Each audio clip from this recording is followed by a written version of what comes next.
વડોદરામાં રફાઈ સાહેબની દરગાહથી કહાર અને મહારાષ્ટ્રીયન અગ્રણીઓને ખિલાફત અર્પણ કરવામાં આવી. નાંદિયા બજાર સ્થિત સુપ્રસિદ્ધ રફાઈ સાહેબની દરગાહ ખાતેથી વર્ષો જૂની પરંપરાને જીવંત રાખતા હિન્દુ મુસ્લિમ એકતાના દર્શન થયા હતા.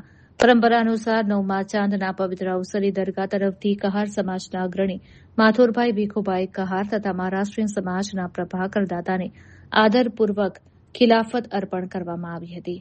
આ સન્માન વડોદરાના વિવિધ સમાજો વચ્ચેના સદીઓ જૂના આંતરિક સંબંધો અને પરસ્પર આદરને દર્શાવે છે.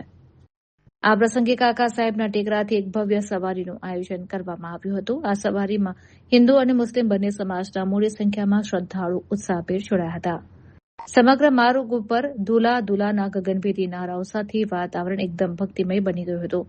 આ પરંપરાગત સવારી શહેરના વિવિધ વિસ્તારોમાં ફરી હતી, જ્યાં નાગરિકો દ્વારા ઠેર ઠેર ભવ્ય અને ઉષ્માભર્યું સ્વાગત કરવામાં આવ્યું હતું. અંતે આ સવારી રફાઈ સાહેબની દરગાહે પરત પહોંચી હતી. વર્ષો જૂની આ સંસ્કૃતિ પરંપરા આજે પણ વડોદરાના ભાઈચારા અને અખંડિતતાનું જીવંત પ્રતીક બનીને અડીખમ ઊભી છે.